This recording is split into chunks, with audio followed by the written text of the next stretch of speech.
Welcome. Would you like to introduce your name, year, course, and university?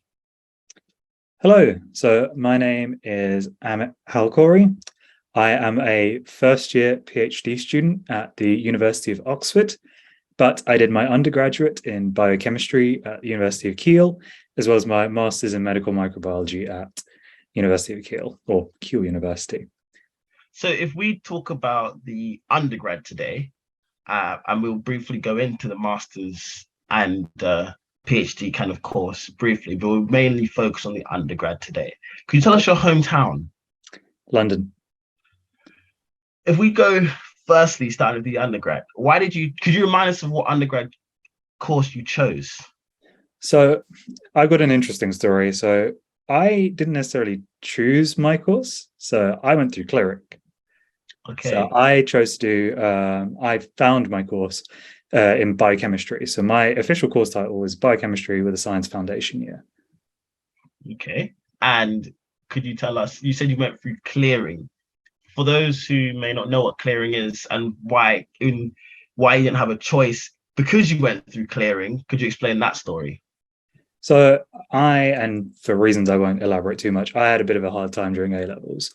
Hence, I got awful grades, truly atrocious. So I got 3 Ds and realized at that point, well, there aren't many unis that are going to kind of offer you places at that point. So what you have to do is go through a system called clearing, where if you still want to go to university and you haven't made your offers, of which I didn't make my offers for the ones I had, you then go through a system where you call up the universities and you say, here are my grades, will you take me on board? I was very, very fortunate in the fact that at the time, Keele University has a very, very comprehensive foundation year, which is basically like redoing your A levels within 6 months at a uni level. So you've got uni professors teaching you.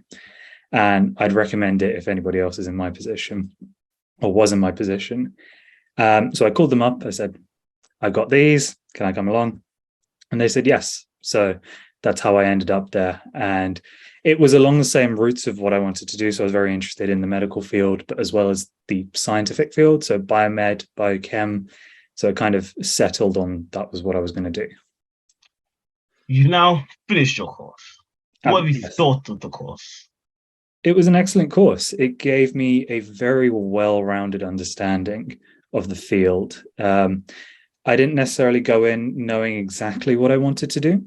And I think it's important to realize that what your undergrad teaches you isn't necessarily directly applicable in the real world, especially within STEM. So for most science subjects, technology, engineering, what have you, most of the things you learn are automatically out of date as soon as you learn it. Aside from a few basic principles, what you need to keep doing is refreshing by keeping on top of current articles and what the latest in the field is, kind of, what everybody's saying. And what I've learned from my undergrad and what I really gained out of it was the skills to keep up, whether that be data analysis, how to do effective research, how to put a critical lens on what was being said. And I gained a few technical skills as well. So working in the lab, doing computational biology, which is what I do now. So it gave me a very, very broad appreciation of the topic. So I could then go and specialize later on. Okay. And if we go into your master's, what master's did you choose? So this was in 2020. So very, very topical because I chose medical microbiology. So this course was designed so that you'd come in from a bioscience background. It doesn't have to be biomed, and you would learn a lot of the principles about medical microbiology, both from a practitioner standpoint, so going to the NHS/healthcare system and be a biomedical scientist, or from a research perspective, so learning how to do current and thoughtful research in the microbiology space. And why did you choose that master's? So I was fortunate enough that my dissertation supervisor was the head of the module, head of the course for microbiology, and I was doing one of my dissertations I did, because I did two. One of them was in antimicrobial resistance, which is one of the grand challenges of our time. And I kind of really got to enjoy studying about antimicrobial resistance through that. and so that I could kind of extend myself. And I was still kind of thinking I kind of wanted to go into the healthcare space or healthcare sector at that time. That's changed at this point now, but at the time I thought this was a good way to kind of test the water and see whether that was something I wanted to do. And what did you think of the course? It was an excellent course. Doing that master's was a very, very good decision. And it was also a bit of a weird decision given the timing. I'm sure people who have followed in my footsteps on that course probably didn't have the same weirdness that I did of doing a microbiology master's mid-pandemic. Because you go to uni, and by that I mean you log on to Zoom and you get your microbiology teaching, and then you log off, and then you are now the regional expert on microbiology for your friends and your family, and you get questions about COVID and whatnot. And so it was like there was no time to switch off. But at the same time, it taught me so much about how to actually read research and how to understand and formulate my own hypotheses and kind of grow as a researcher in that respect. Now we're at PhD level. How far are you to your PhD, and what are you doing a PhD in? So I am just wrapping up my first year of my PhD. So I started in September 2021. And so my PhD is what we call a doctoral training program. So the title is the physiological crosstalk between the liver and the gut. So what that means in English is, how do your liver and gut talk to each other? Now I'm trying to explore this by comparing what the proteins and genes are in your liver and your gut, and trying to find a good way to explain this, and seeing how they are correlated, and then looking at the state of your microbiome. So that means the microbes that are found in your gut, and seeing if we change those, how does that affect the communication between these two organisms? So it's quite out there. It's still quite sci-fi, as we haven't really figured out how organs talk to each other in this kind of way before. So it's very much like pushing the field forward in that sense. But before I started my research on this, because I'm on a doctoral training program, I had 3 months of teaching. So from September to December last year. And that was core elements to make sure that all of the bioscience researchers that were coming into the program, so there's about 40 of us, have a strong quantitative background. So we did things like software engineering or programming if you didn't know how to code. We did essential mathematics, which basically took you from the end of GCSE math to halfway through a maths degree in 2 weeks. And then we did statistics, and that's learning how to use the programming language R and some basic principles and some basic statistics and things like that to help you with your research. So it's been quite a well-rounded program so far. Hey, while doing your undergrad, what did you have a placement year? No, I didn't, but I did work alongside it. Okay, and what was it like working alongside doing your course?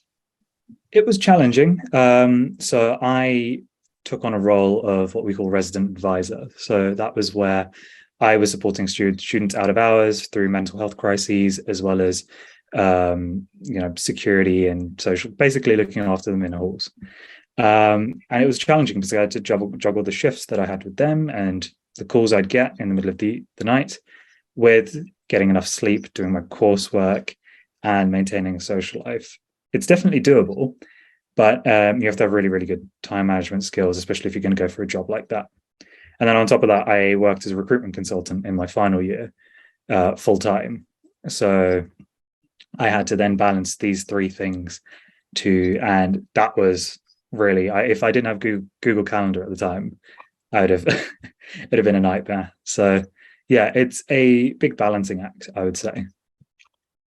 If we now go into undergrad again, the best A-level subjects for your undergrad, what do you think they would be? That's a good question, because most of what you're taught at A-level, or even GCSE, it's the same paradigm in science, is that it's true, but it's not quite true.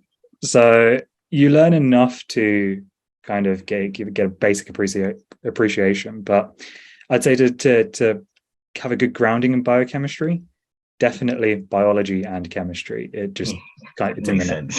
But then if you were going to pick another one, maths is quite good because now things are becoming more systems biology. So figuring out how things work in mathematical equations. Physics in the same vein, but then you have to also consider if you do biology, chemistry, maths, or biology, chemistry, physics, that's a lot at A level. And, that's your time where you're still young, go have fun. So, if you do just biology and chemistry, that's usually enough. Like, I wouldn't stress about what the third option is. Okay. We're now going to the university you studied at, which was Keele University. If we go to the best and worst things about studying at Keele University, starting off with the worst. Oh, its location and isolation. So Keele is located just outside Keele Village, which for those of you that don't know is on the M6. And it's quite embarrassing that sometimes our service station was more well known than the university. But it is an excellent uni in terms of its research and what its output is. But then the greater area was Newcastle-under-Lyme and Stoke-on-Trent. And that was quite removed from the campus. It felt like we were in a bubble. So things like basic amenities were often quite difficult to get up. Basically, you had to go up like a hill that looked like this and down into the university. So it was quite a challenge getting things in and out, especially there wasn't sufficient parking on campus, for example, which made it, you had to rely on the bus services, yada, yada, yada. So getting around was a bit difficult. Luckily, to kind of compensate for that, Manchester and Birmingham are only an hour away by train. So kind of makes escaping from Keele in that sense to like get out of the bubble for the weekend or whatever quite easy. So I'd say that's perhaps not the worst, but one of the most infuriating things. And the best? Oh, that's difficult because I had a wonderful time at Keele. From a course perspective, I'd say my lecturers and the teaching I received was excellent, simply because my lecturers gave me the toolkit not only of the basic science, but they also gave me the toolkit to then go out and learn, okay, this is what I'm interested in, this is not what I'm interested in, and allowed me to pursue what I wanted. So in my class, so in my undergrad, the way it kind of worked is the biomedical sciences and biochemistry were kind of glued together for a lot of things because a lot of the lectures are quite similar. And this amounted to about 300 people. So out of those 300 people, I was one of the only people who was interested in computational biology. And this was kind of embraced by my lecturers, and they let me, whenever we had coursework to do and there was some independent bits, they let me explore that and they actively encouraged it. So I really felt quite supported in going off and doing my own thing through these bits of coursework, or whether it be like hidden module assessments. I felt supported in my learning in that sense.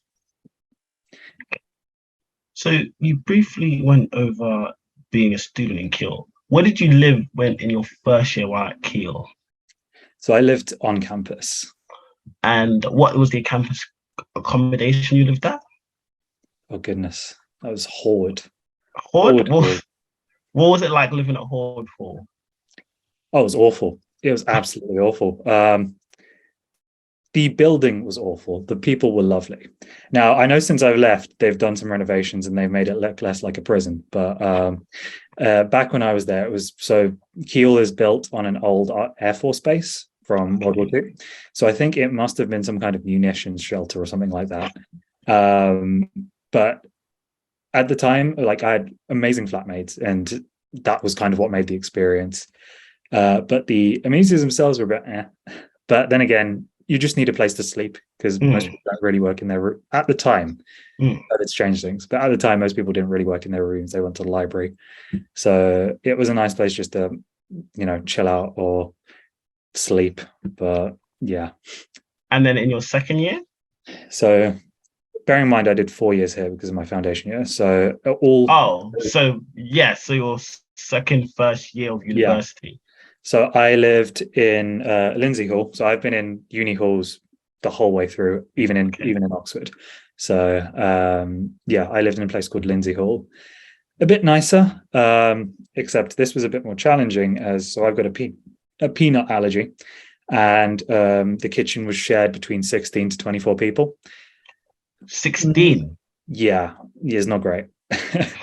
But the room was awesome. It was huge and the price I paid. It was great. But the kitchen facilities weren't as as good. So what I ended up doing was there was a bar right next door, so I just used to eat there all the time. So yeah, and it worked out. And then in your third university year? So third year is when I started my, second year, I should say, is when I started my RA job. And as a benefit of that, you get your accommodation provided. Mm-hmm. So I lived in a place called Old Barnes, and it was basically like a little housing unit where it was you and 3 other people. And it was great. Tiny rooms, but we got a lounge, which is not something most people get. And it was only shared between 4. So it was really nice. I liked it there. And then your final year of university? So final year of undergrad, I was lucky enough to live in the brand new purpose-built accommodation, New Barnes. And that was for free because of my job. So that was very nice. I had a lot of fun there. Unfortunately, my time there was cut short just because of the pandemic. But yeah, lovely double bed, ensuite, huge kitchen. Like the first night we were there, we threw a massive party. And it was great. So yeah. So you briefly went over the area and you talked about what is in the surrounding how it's kind of in a bubble. Is there anything else you'd like to add for students who are curious from anything else from what you said already? Anything else you would like to add from about living in the area? So it's a nice change of pace, especially if you're living in the city. So coming from London myself, London's a very hustle and bustle. You'll like run into someone in the street and you'll never see them again. Like everybody's an NPC here. Oh, there, sorry. And Keele is not like that. Keele, everybody knows everybody simply because of its size. It's so small and it's in a little valley. So, you'll run into people all the time. The campus itself is a very, very student-friendly atmosphere, and it's very nice to be in. It's surrounded in nature. I think it's 600 acres. So where we've got a giant forest, and it's great. Like the campus, in terms of its natural beauty, is one of the best, I'd say. And then if you were to get on the 25 bus into town, into Newcastle, they've got all the basic things, most of the basic things you'd need there. They've got a Mackey's, they've got places to buy clothes, they've got everything, and there's shops. Essentials. Yeah, but there's no extravagancies. And then if you go further into Hanley, which is kind of the main town in Stoke-on-Trent, they've got a couple more shops, but nothing. You can get your essentials, but you wouldn't really go out shopping for a day there if you were a student that's come from London, for example. You might feel it's not up to scratch. I think it's all right. Like there's plenty there, but most people chose to go to Manchester or Birmingham if they wanted to have like a more of a day out. So yeah, it's for some people, it's not for some other people, but yeah, there were loads of restaurants though, which was the good thing there. So loads of really good independent places, and there are a few chains that have started to set up there as well. So they've got Nando's, Wagamama's, everything the student could want. What general advice would you give to students about to study at university? That's a good question, because it's easy to give blanket advice in that sense, because I've been through it and say, work hard, don't leave your deadlines the last minute. Everybody's gonna say that. The typicals. Exactly. But the main thing I would say is to learn how you learn. And I think it's important, because not everybody learns the same way. I've been guilty of this, and when I've made my own study hack videos and things like that, of you need to do this form of active recall, or you need to do this form of note taking. At the end of the day, most of this is an N of 1 experiment. You need to try for yourself and see what works for you. Do the revision method, do the note taking method. Does it work for you? Yes, no. If it doesn't work for you, stop doing it. Stop trying to do it just because some study tuber has told you to do it. Like, do what works for you. So I think that's probably my main bit of advice, is experiment with different study techniques, whether that be different forms of revision, different spaces, different times, and find your ideal, optimize. So I think spend your first year doing that, because it will really pay off when it comes to cracking down. What advice would you give to students wanting to study at Keele University?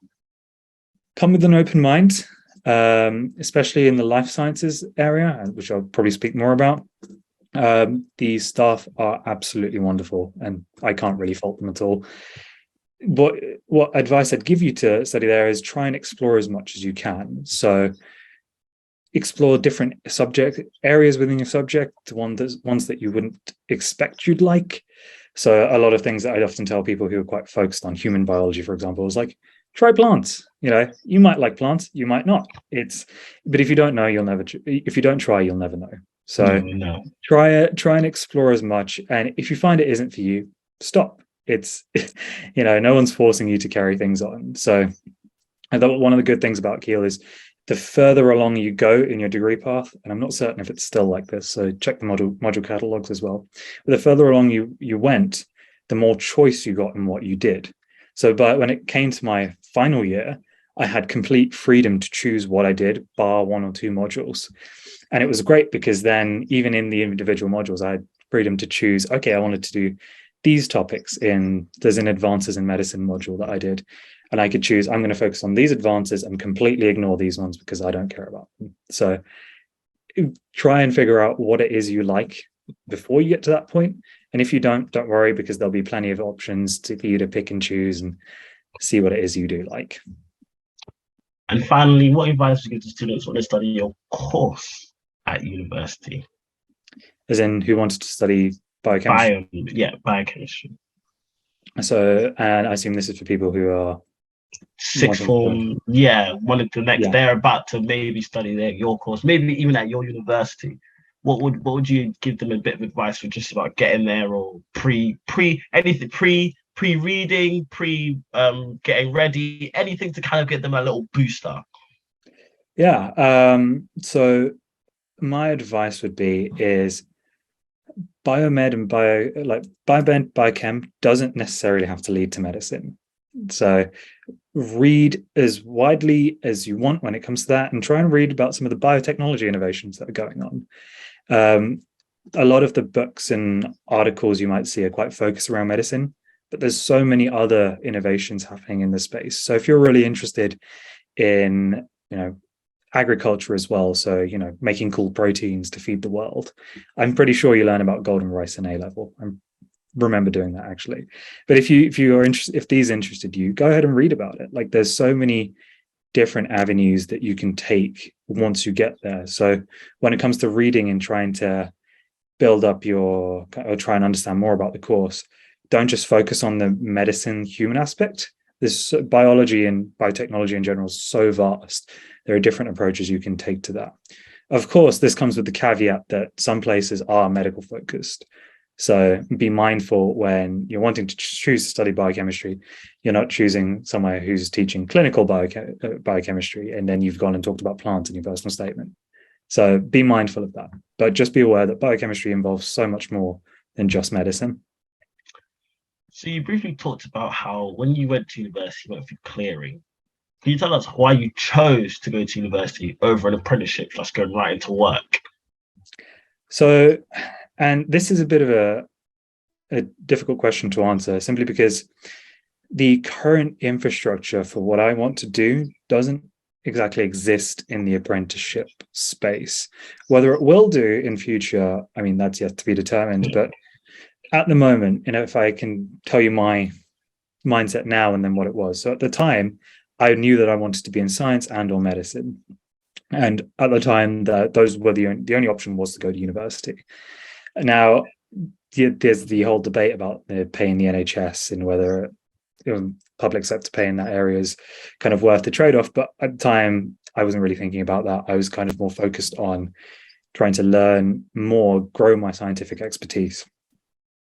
And now I'm kind of, when I'm looking forward and deciding, okay, well, I didn't leave university after my bachelor's, I haven't left after my master's. I'm kind of realizing that doing the PhD at this point has become almost become a prerequisite of what I want to do next, which is currently unattainable by apprenticeships, which is either going into a full-blown research career or going into a leading position in biotechnology. So it's very much been dictated by the path. Science still exists in this weird bubble where, and perhaps rightly, perhaps not rightly so, of where apprenticeships aren't really an accessible routine, but it doesn't mean that it can't be open sourced. So the wonderful thing about things like citizen science is anybody can learn about it given the internet. So I that's kind of why I chose to go down that route and to not go straight to work. This question is a bit just a question for yourself to think about. Is for you said you came from sixth form, right? And you did your A levels. When going to university, do you think there was any growth or any change in yourself while going through university to get where, like, how do you think you've either grown, not grown, or changed from going from sixth form to where you are now? That's an excellent question. And I think growth has probably been the most important part of my journey, simply because I knew I didn't do so well in my undergrad, or not in my undergrad, in my A-levels. A-levels. There we go. Thank you. I didn't do so well in my A-levels, so I had to prove to myself in my foundation year that I wasn't stupid, and it was just extra circumstances that were causing that. So that was a moment of growth for me, where I got, the equivalent of 3 A stars in my foundation year. And then the same for my undergrad results. I was like, okay, well, these last few years have been quite difficult with the studies. Let me prove to myself that I can do it. And then it's been, rather than just straight, easy achievement, it's been a peaks of ups and downs. So growth is super important. I feel like I've grown in the sense of I'm more knowledgeable about what my limits are, and I'm more knowledgeable about how I want to push them and where I want to push them. So that's kind of where I feel like I've grown most. Okay. What is life? So you've now, as we said, you've done your undergrad, you've done your master's, and you've done your PhD. If we go back to doing your PhD, sorry. If we now go back to your undergrad, when you just finished your undergrad, what, if you can remember or put yourself back there, what was it kind of like being fresh out of university? Or how did you feel?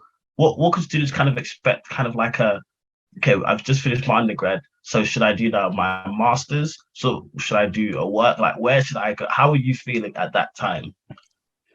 Yeah, so it's interesting. So I had my master's lined up before I'd finished my undergrad, and that's what I'd really recommend for people to do, especially in the science space, to kind of have something lined up before. The reason I chose to have that is because the kind of progression in science in general is you need to have at least a master's to have a career in research. So that was kind of my thinking at that point. I wasn't really thinking too much about work because I saw my qualification and I realized, well, if I want to stay in science, I have to keep studying. And the other exit opportunity there was to go into work. So I had another interview with a recruitment firm at the time, and I was almost ready to accept the offer. And then it just kind of worked out that I was then ended up doing my master's instead. And I figured, again, solid choice, I think, on my behalf from seeing where I am now. But I think it's at that inflection point of deciding, okay, well, where will this get me? It's a perfect valid ideal to want to leave straight after your undergrad, simply because most people have had enough by that point, and I totally understand that.